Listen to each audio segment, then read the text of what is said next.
Hello दोस्तों, कैसे हैं आप सभी लोग। आप सभी का स्वागत है फिर से हमारे चैनल नॉलेज बाई जी पर। मैं हूं आपका दोस्त समित कुमार, लेकर आया हूं आपके लिए एक और न्यू इन्फॉर्मेटिव वीडियो।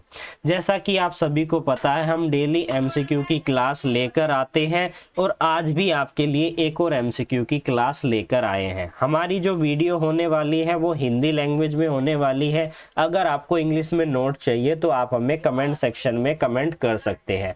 हमारी वीडियो में जो है काफ़ी ज़्यादा सब्जेक्ट को एक साथ इकट्ठा करके कंसोलिडेट करके क्वेश्चंस को बनाया जाता है और एक ही वीडियो में आपको प्रोवाइड किया जाता है। अगर आप किसी भी कॉम्पिटिटिव एग्जाम की तैयारी करना चाहते हैं, जुडिशरी की तैयारी करना चाहते हैं, तो प्रीलिम्स के पर्पज़ के लिए ये वीडियो आपके लिए काफ़ी हेल्पफुल होने वाली है। तो स्टार्ट करते हैं। सबसे पहले हम डिस्कस कर लेते हैं, हमने प्रीवियस वीडियो में एक क्वेश्चन को आप सभी के लिए छोड़ा था। अब क्वेश्चन क्या है इसको पढ़ते हैं, इसके जवाब को आपके साथ शेयर करते हैं। क्वेश्चन क्या था? क्वेश्चन यह था कि भारत में कानूनी संप्रभुता संविधान में ही निवास करता है, ना कि हम भारत के लोगों में। तो ये स्टेटमेंट इन सभी में से किस केस के अंतर्गत कही गई थी? यह कही गई थी हमारी केशव नंदा भारती केस के अंदर। इसको याद रखिएगा। अब बात करते हैं हमारे अगले प्रश्न के बारे में कि निम्नलिखित में से कौन सा मूल्यवान सुरक्षा नहीं है। यहां पर बात की जा रही है नहीं है, ना कि है। तो इसको ध्यान रखना है। आपका बीमित पार्सल की डाक रिपोर्ट, इसको जो है मूल्यवान सुरक्षा नहीं माना गया। किराए के नोट, वचन पत्र और तलाक का विलेख, इसको जो है वैल्यूएबल सिक्योरिटी यानी कि मूल्यवान सुरक्षा माना जाता है, केवल इसको छोड़कर, बीमित पार्सल की डाक रसीद को छोड़कर। अब हम बात करते हैं हमारे अगले प्रश्न के बारे में कि भारतीय संविदा अधिनियम का संक्षिप्त नाम क्या है। इंडियन कॉन्ट्रैक्ट एक्ट 1872 का एग्जैक्ट नाम क्या है? तो इसका नाम है हमारा भारतीय अनुबंध अधिनियम 1872। अब हम बात करते हैं हमारे अगले क्वेश्चन के बारे में।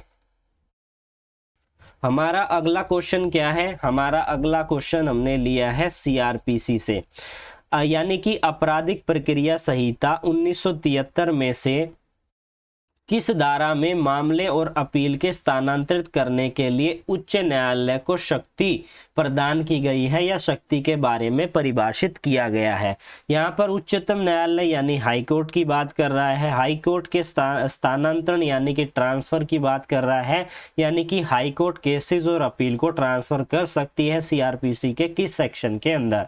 तो ये हमारा सेक्शन है 407, सीआरपीसी का 407। अगर हम 406 की बात करें तो यहाँ पर दी गई है किसको? उच्चतम न्यायालय को, यानी सुप्रीम कोर्ट को पावर दी गई है। अब हम बात करते हैं हमारे अगले प्रश्न के बारे में कि सीमा अधिनियम 1963 में निम्नलिखित में से किस पर लागू होता है? इन सभी में से। तो न्याय के समक्ष कार्रवाई पर जो है हमारा लिमिटेशन एक्ट लागू होता है।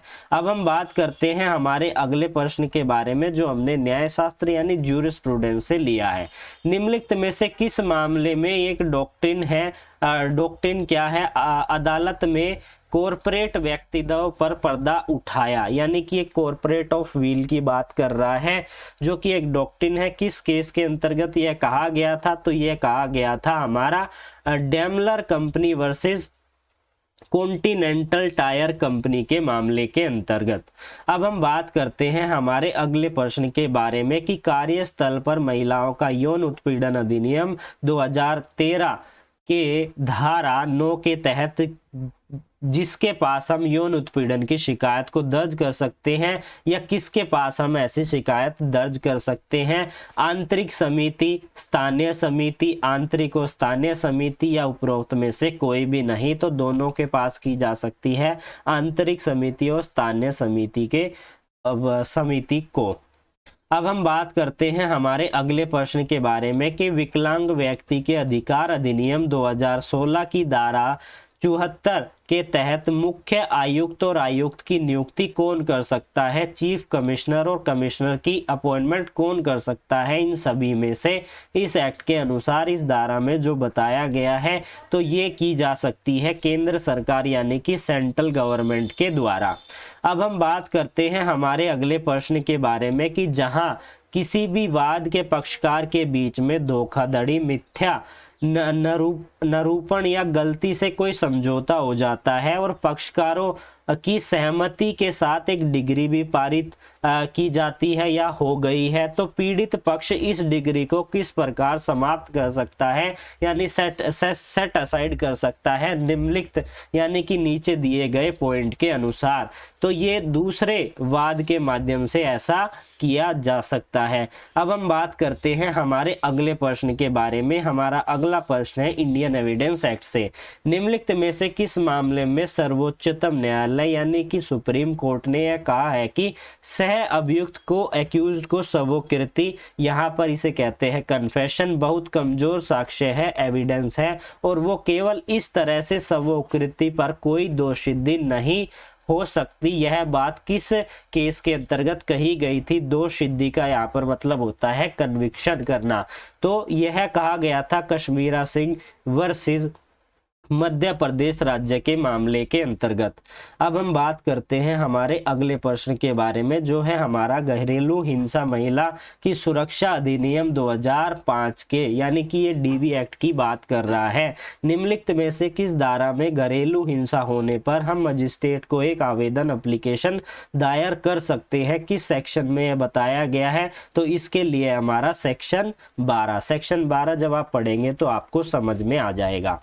अब हम बात करते हैं हमारे अगले प्रश्न के बारे में कि महिलाओं के अभद्र प्रदर्शन निषेध अधिनियम 1986 के अनुसार निम्नलिखित में से किस धारा में विज्ञापन शब्द को परिभाषित किया गया है? सबसे पहले हमें ये देखना है कि विज्ञापन वर्ड इन सभी में से किस सेक्शन में है और उसके बाद निम्नलिखित में से कौन सा इन सभी चीजों को शामिल नहीं करता। यहाँ पर नेगेटिव बात की गई है, पॉजिटिव मत ले लेना।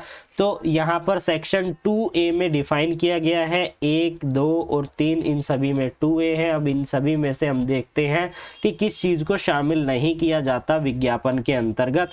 तो इसमें नोट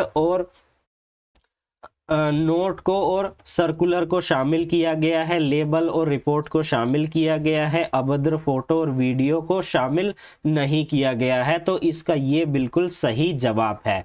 तो आज की वीडियो में इतना ही। वीडियो अगर आपको इन्फॉर्मेटिव लगती है तो वीडियो को लाइक जरूर कीजिए। फिर मिलेंगे एक न्यू लेक्चर में, तब तक के लिए जुड़े रहिए अमित कुमार नॉलेज बाई जी के साथ।